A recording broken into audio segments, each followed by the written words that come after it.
Hello everyone, Hansly Tatas Vlog here. For today's video guys, andito kami ngayon sa San Miguel, Bulacan sa may 3 hari. Napadaan lang dahil galing po kami sa bukid. So nakita namin ito habang kami ay nagjo-joyride.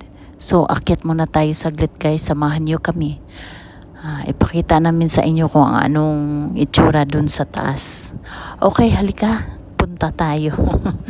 Medyo mainit, okay lang tiisin para makita talaga natin kung ano itsura doon sa taas. First time lamang po makaakyat. Maraming mga imahe doon sa taas. Pero ang napakataas nung 3 imahe ni Papa God. Kaya yun po ang titingnan natin doon sa taas. Medyo mataas. Di ko po nabilang kung ilang steps to. Pero kailangan akyatin natin para makita talaga natin. Ito po yung Mother Mary, imahe ni Mother Mary. Yan. Mahangin naman, medyo malamig. Pero mainit talaga. Maramdaman mo talaga ang init.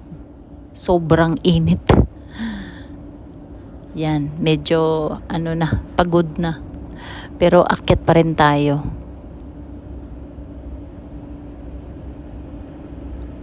Yan, maraming mga imahe ni Papa God, Mother Mary.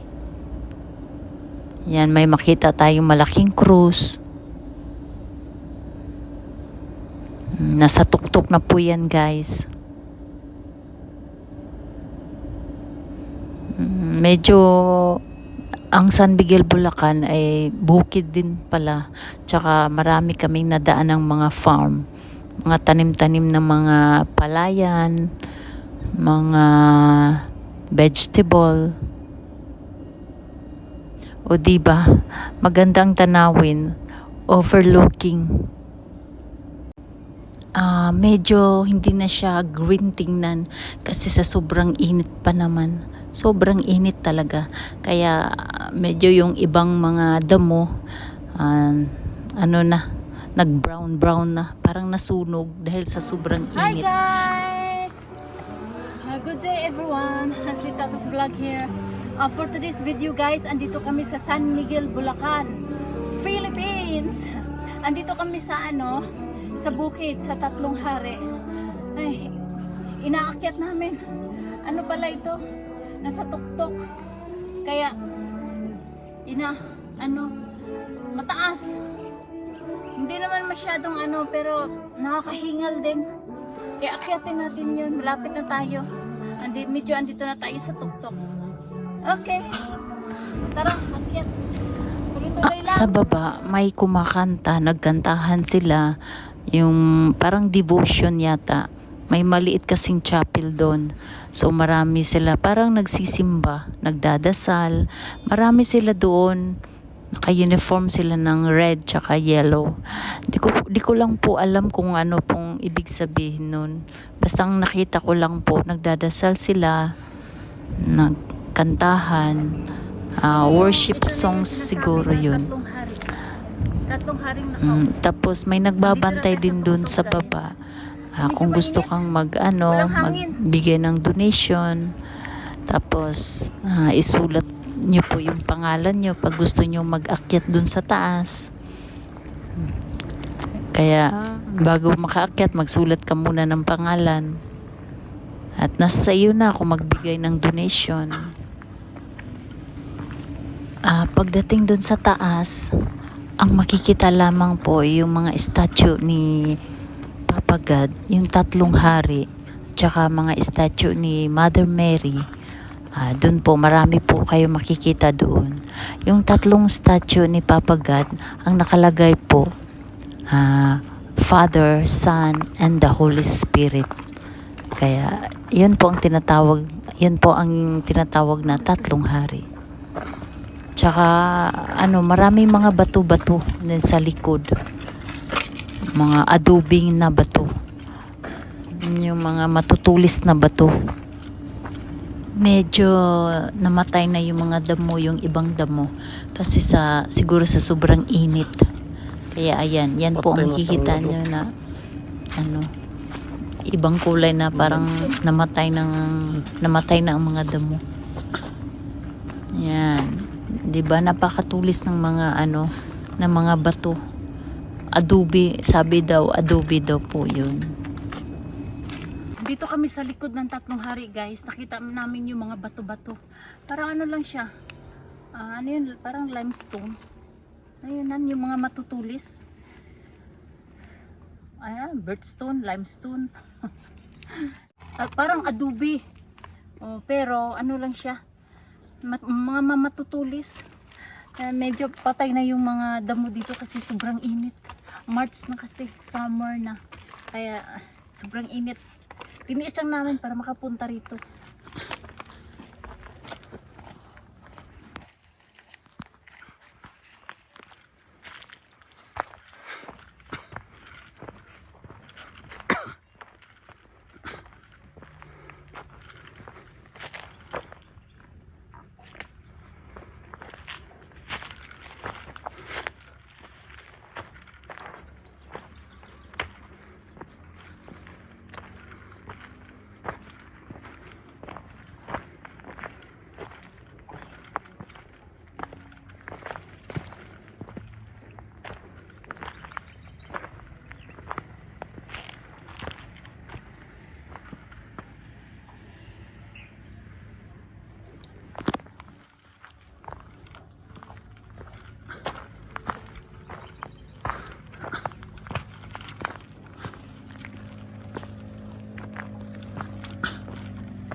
Ganda ito kung mayroon ka ano, drone oh.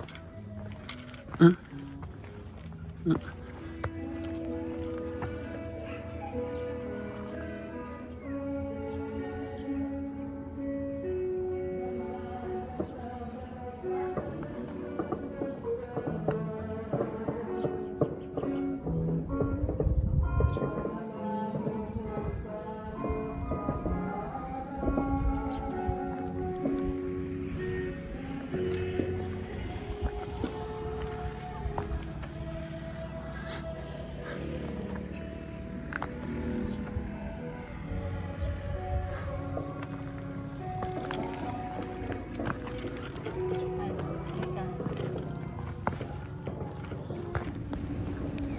Yan po ang tatlong statue ni Papa God. Nakaupo. Yung pula ang nakalagay po, Father, tsaka yung naka-white, Son, and yellow is the Holy Spirit.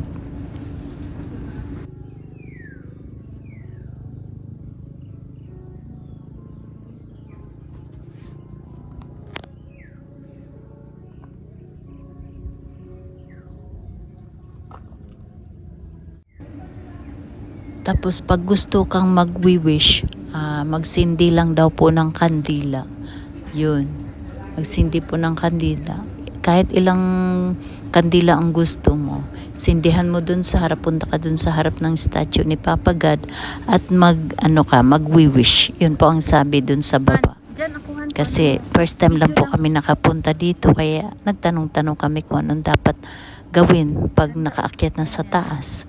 Kaya ayun, tinuruan kami magbili ng kandila at pagkatapos sindihan at mag-wish.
Ibas ng walang kapagkabagos sa lahat ng tao sa buong mundo.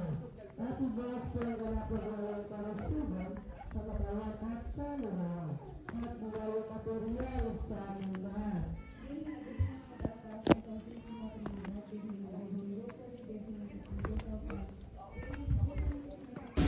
Ngayon guys, tapos na kami sa taas. Nakapahinga na din ako konti. Nag-upo ako saglit. Ngayon pababa na kami. Yan po ang statue ni Mother Mary. Nasa gitna na po kami. Pababa na po kami. Medyo hindi na hinihingal kasi pababa na. Yan po ang hagdanan pababa. May marami mga tao sa baba. Nagsisimba kasi may maliit na chapel dyan eh.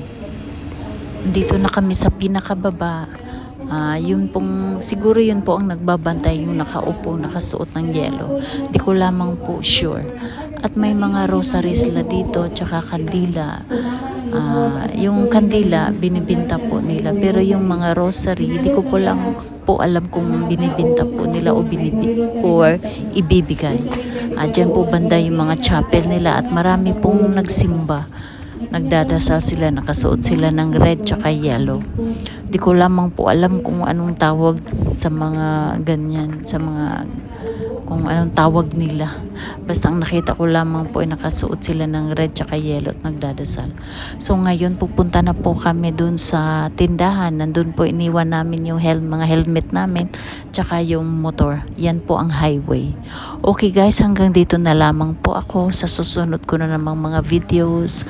Bye! Marami pong salamat sa inyong lahat sa mga suporta. Salamat po. Bye!